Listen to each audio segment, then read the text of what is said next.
Hey everybody, let's talk about open world design. Obviously, opinions vary as to what makes for a good open world design, but I think that this concept I'm about to talk about is, at the very least, interesting. It can be used to conceptualize things if you're making an open world personally, and it can also be used as a foundation for making an open world algorithmically in a way I don't see talked about much. So let's go ahead and cover it. What is zone of influence design? Well, if you've heard me talk before, you know that I say that when you're creating an open world, the point isn't to fill the open world with stuff. The point is to put stuff in the open world in places that make sense, and then guide the player to those locations using various kinds of hinting. Now, this is what all open worlds do. There's no strangeness to this. This is just how it works. But the zone of influence is more based on Skyrim's approach, because Skyrim has one really genius element to its open world design, and this is why, in my opinion, Skyrim is still popular after so many years, even though it's not really a very good game. It's because Skyrim understands that you're not going to want to do the same thing forever. So if you're in the wilderness and you're doing, let's make it a little smaller than that, you're in the wilderness and you're doing wildernessy things. Here's a pond, here's a glowing bush, here's some kind of green monster. Well, off in the distance, maybe a minute away as the crow flies, here is a castle full of bandits, and then over here is the town where you can sell your stuff and get more missions, and then down here is a dungeon full of skeletons. And as you're wandering around the woods, you catch glances of these, just intermittently as you're wandering. And what happens? Well, if you see them, they're far enough away that you don't feel compelled to go do them. But if you're in the mood to go do them, they're close enough that you can reach them without too much difficulty. And what that means is that as you're doing your various things in the woods, you will eventually see these, and if you're interested, you'll go do them. If you're not interested, you'll naturally turn away from them and go back into the woods until you're tired of the woods and you go do them. This is a very basic concept, but this is how I play many open world games, and I think that I'm not the only one. The basic concept here is that eventually you're going to get tired of being in the woods. Before you've even realized that you're tired of the woods play, you've already gravitated towards a different kind of play. And suddenly you're fighting bandits instead of being in the woods, and you didn't even realize that you were getting bored of the woods, but now you're doing something else that is more interesting to you at the moment. And then you come out, you go back into the woods, and oh, hey, let's go over here, and then come out, go back into the woods, not ready yet, okay, let's go down here. This sort of play really lets the player choose when to switch modes, and that's important because everybody has different speeds that they switch modes at and different things they prefer to do at different times. So this is, in my opinion, a really excellent way to design an open world. And this is the foundation of zone of influence design. So what exactly is it? Well, basically, if you're in a world somewhere, here's the player wandering around in your world, and you have a city where you can go sell things and do city quests and talk to people and stuff. The city's zone of influence is the region in which the player understands that there is city-related gameplay in a specific direction. In other words, from here you can see the city. Pretty basic, right? So the reason that this is important is because this is a good 60 seconds away or thereabouts. That's just an arbitrary number. It's quite a bit of ways away from the city. And what's between that line and the city doesn't matter. The only thing that matters is that from here you can see the city. And if you feel like doing city play, you'll go towards it. And if you don't, you'll go away from it. And so here is your Castle Skull with all the bandits. And again, there's an influence level when you can see Castle Skull from here and you can choose, are you interested or not? And if you're in the wilderness wandering around, just like, oh, Castle Skull, nah. Oh, city, nah. Oh, Castle Skull, nah. And in doing so, you can see how the player chooses which zones to avoid or, oh, Castle Skull, which zones to enter. This is a very basic concept, and each of these represents a different kind of gameplay, and that's the core idea here. You are constantly wandering between hints, wandering between visuals that give you clues as to which way to go for various kinds of gameplay. And, it doesn't have to be different kinds of gameplay. It can just be different tones of gameplay. Like if you were in Fallout, you might have, hints at raiders, and then over here you might have hints at some kind of future bandit thing. I forget what they're called. And then over here you might have monster dens and stuff. And each of these is the same kind of gameplay because Fallout has very limited gameplay. But because they have different tones, you get a very different feel when you're moving into them, and you can decide which one you're in the mood for. Either way, the point is that you have these zones on your world map, and they can be different sizes. They're always going to be a minimum size. There is a minimum size that they can't go below because these are vision lengths, and you're always going to want to be able to see something from around a minute away so that it's not so close you feel compelled to go do it. And because of that, they can be larger, but they can't be any smaller than that. And by having these circles of influence, you can quickly get a basic feel for what your map is going to be like and where there's going to be things that the player is going to do and what they're going to want to do and that sort of stuff. But here's the thing. If you look at it like this, you can quickly see if each of these is a distinct kind of play, A, B, C, and D, then it's not that the player is always going to be choosing between A or D or B or C. They're only going to see the things that they happen to see at that particular moment. So if the player is over here, it's always going to be between A and B, and they're never going to get the option of C or D because it's just not going to be something they can visually see. So even though we've been diagramming it with circles, in reality it's more like blobs of various thicknesses that overlap in various ways to allow us to have different kinds of play that overlap in ways that allow the player to see these things from a wide variety of locations, with the idea being that at any given point, the player is not more than a couple of minutes from any given kind of play that they might be able to spot. So it looks messy like this, right? And that's really the thing. It is messy. That's the whole point. But this is a way that you can arrange your content. And I'm not talking about just arbitrarily drawing blobs like I've done here. These blobs represent something. What do they represent? Well, you're in the wilderness and you're wandering around. Here you are. Hello. And over here is the city where you can do your quests and stuff. And this is the 60-second radius around the city. So if you get here, you can see the city most of the time. There are places where you won't be able to see the city, and maybe there are times when you can see the city from further away or from closer, but this is the primary rough area where you'll get glimpses of the city, right? But cities aren't just cities. They don't just plonk down a city in the middle of a forest, not if you're any good at world design. There are things that surround cities, like farms. So what sort of things are we talking about? Well, on this 60-second line, or thereabout, you're actually going to see other kinds of things. For example, here is a lighthouse. It shines into the night sky. And down here, this is a miller. And then over here, there's a giant farmstead. And then over here, there's a factory. You know, the city is surrounded by secondary city-related elements. Now, these aren't the tiny elements. These aren't things like a broken down wagon. These are things that you can see from 60 seconds away.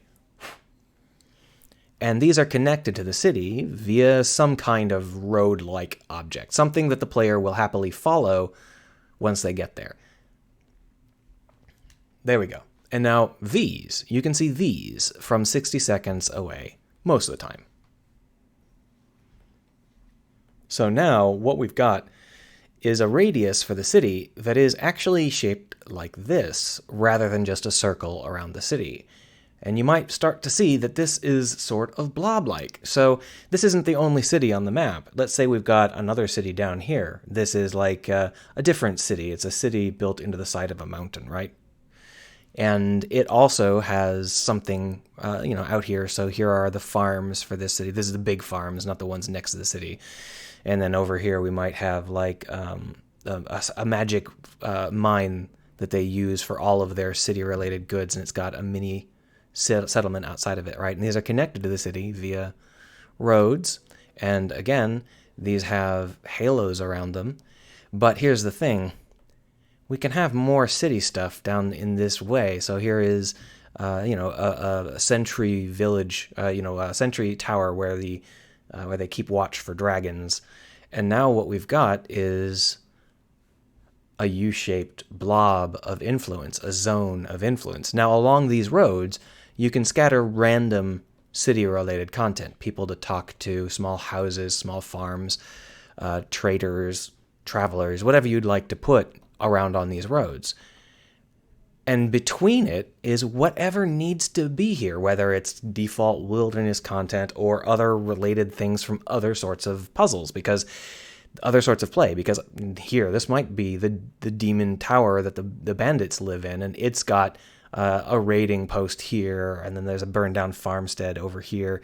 And, you're starting to see that these things are getting pretty close to each other, and the map's getting pretty crowded. And, is this going to have a road that leads over to here and then down to here?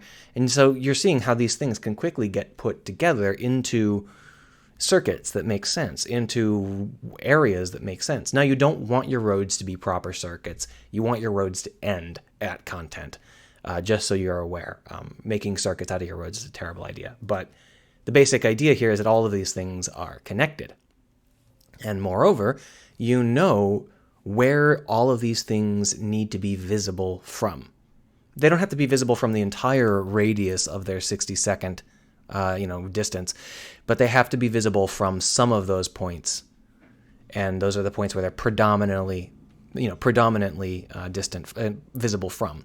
So because of that, what we've got here is a situation where as we enter in, we'll see various kinds of content, and whether we want to or not, we'll weave through them based on what sort of mood we're in. And then we'll cut through someplace if we're really not in the mood. This is a very basic map. And how is this going to help you if you're generating things and doing stuff like that? Well, basically, all you're really doing is creating these road networks. They're not really all road networks. These roads are drawn as roads for the sake of, roadness. But in truth, this might be like a mountain pass or something. There's a lot of things that could happen here. It's just a way that the player will get funneled from one to the other along a course. And that means that these can be generated or manually created by you. It hardly matters. And the point is that you're going to want to make these various kinds of play weave throughout the map. So the player is never too far from a hint at a particular kind of play. Now, why would this help you build your map? I've talked about making strings out of it and whatever, but really, is this any better than any other approach? Here's the thing. You know where these need to be visible from, and perhaps more importantly, you know where they should not be visible from. Because here's the thing. You should never be able to see one point of interest from another point of interest, with the exception of apparent interest. So from the lighthouse, you can see the city, but you should not be able to see the miller from the lighthouse. You should not be able to see the watchtower from the lighthouse. You should not be able to see the farms from the cave, or the bandit hole from the cave. These are all things that should not be visible, because the whole point of this is that these roads are what draw the player between these points of interest. Visibility can be used to draw them off into other places and see other things. So that means that while they're on these roads, they should be able to see other points of interest, but these points of interest on either side of the road should largely not be the things that are visible.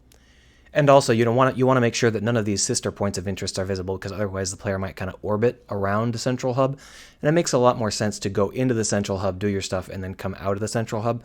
That kind of breathing action is a lot more natural than orbiting at a low hum. That's a lot less natural. So by breaking up the sight lines, you'll be breaking that up too. So what can you do to do that? Well, there's a lot of options. Obviously, you can do things like add forests. So if there's forests around this, they can see the parent hub, but they can't see this option. They can't see they can't see across like this. They can't. So you can add forests to block the vision, but here's the thing. I have to be able to see it from 60 seconds away. Not every location, but I have to have some vision. And if there is a forest blocking it off like that, that means that this is going to have to be like a plateau. So maybe a forest isn't necessarily the best option. How about if it's in a ravine? So we have like a ravine that comes down this way and then opens up and flattens out. So it's a miller. There's like river involved, right? So the river is down there. And then it opens up and flattens out like this. And that means that we can see it from various locations, but we can't see it from this direction or this exact direction. Alternately, we can use small things to hide it. For example, this is on top of a mountain. We might as well put in some small cliffy things here to make it so that it can't be seen while you're on this road. And that way, when you're on this road, you might be able to see this, but you won't be able to see this. You won't be able to see them both at the same time, and that's the key. And what are we going to do here to break this up? Well, whatever we want to do. We have to remember that we have to be able to see these things from a distance, and that means that we're working out how things are, whether things are higher or lower, what's going on. And in general, what you're going to want to do is, rather than put things between them, oh, here's a mountain, you're going to want to weight it towards one or the other, because that way it feels a lot more natural. So if we put mountains here, for example, now you won't be able to see these two things at once, and it doesn't feel like I've split the difference. It feels like it's something fairly natural. But here's the problem. That means that we can't see this direction. We can't see through these mountains unless we know what we're doing and we carve the mountain range specifically to give us glimpses at various angles.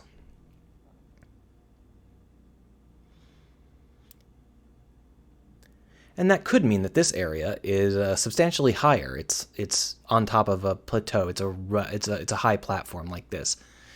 And that would mean something like we could come in here and cut this in half, and this is the plateau, right? And then we could put forests here to block sight between these two of them, while still allowing us to see up the plateau from the other angles, and see here, and then down from here. So by making sure that we have some amount of visibility and also some amount of not visibility, we are making it so that this world will pull the player along in the directions that the player wants to be pulled. And here's the best thing about this. You can half-ass it. You can do it randomly. You can do it just kind of arbitrarily like I've been doing. It does not have to be perfect. All you have to do is follow the basic rules of try to make it visible from a medium long range distance, and try not to have two nodes visible from the other. Try not to have one node visible from another node. Those are the only two rules. And by following those rules, you can quickly get a grasp on everything that you need to make your world feel unique. And if you're wondering, is this really going to make anything in the world compelling at all? Here's the thing. We talk a lot about putting narrative into these worlds, like we're going to build a story and that sort of stuff. But really, it's all about the flow of play. And this is a situation where the flow of play is always going to take you to an outlier before it takes you to the city hub. Because you'll always see outliers on your way towards the city, and they'll be closer and easier to reach. And that means that fundamentally you're creating a play where you're always going to run into something on the outskirts of the city before running into the city, and you can nest that. So we could actually have more hubs forked off over here that lead into this, and these are likely to be encountered by the player before this. That flow, followed by going into the city and doing the city things and then coming back out, that's a narrative flow. That's a flow that the player will feel, even if there's no fundamental pop-up story message that's, we love the city, or the city is under attack by dragons. The fact that the player is moving towards a city, they'll feel it in their bones. They'll feel that they have moved from the wilderness to the city, because that's literally what we've set this entire map up to facilitate.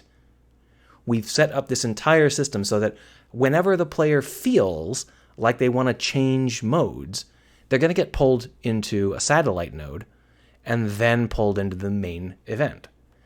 And that's how story structure feels when you're on an adventure. And that's just going to feel very natural and very powerful, in my opinion. Now, You can go ahead and build your maps however you want. I'm not going to tell you that one way is good and one way is bad, but I really believe that this method has a lot of potential because it allows the player to choose when and where they're going to switch modes, and it gives you a nice narrative flow. You can retrofit this into existing worlds or create worlds that are just about this, but there's also other things you can do with the same basic idea.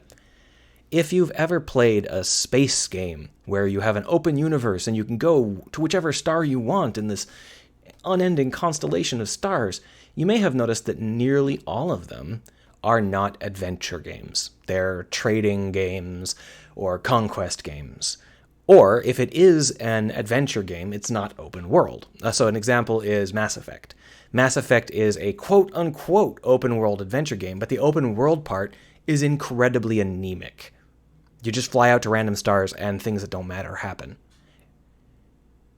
And that's because this is not really a very compelling map. I can't look at this and get drawn off into various kinds of play. I can't look at this and think, oh, well, this star looks particularly cool, or, oh, if I go over here, I bet I'm going to have pirate adventures, whereas if I go over here, I'm going to have, space elf adventures. I can't get that feeling from a star map.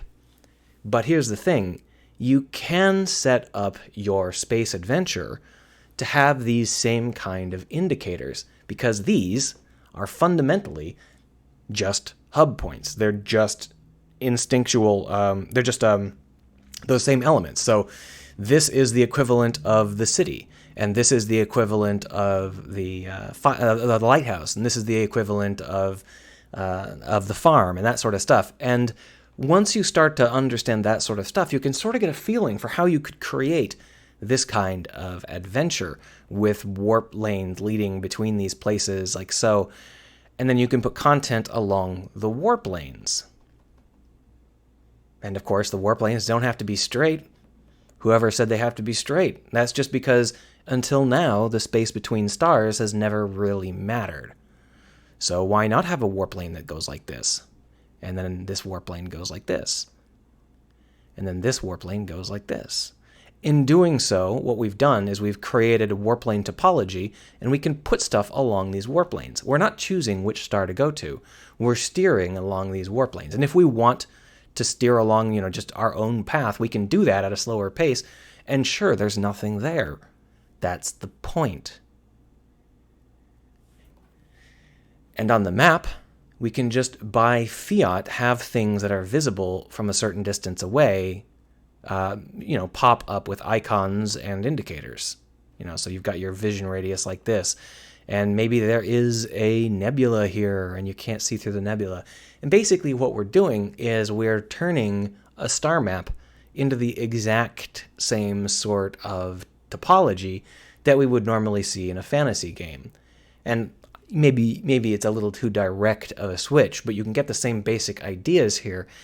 If you're looking at a map and you can see kinds of play, then you know whether you want to go that direction and do that kind of thing, or go in another direction and not do that kind of thing. And all you have to do to set up this kind of adventure is to make it so that you can see where the different kinds of play are, and make sure that those are scattered all across the galaxy so that you can constantly catch whiffs of all the different kinds of play. Now, I say that is what I would do, but of course, I'm talking about theory, not about practice. And I don't know whether or not this would create truly compelling maps. All I know is that Skyrim did something very similar to this, and the flow is entrancing. So this is something I plan to investigate further, but if you have any opinions, you can feel free to let me know below. I'm always interested in hearing your opinions.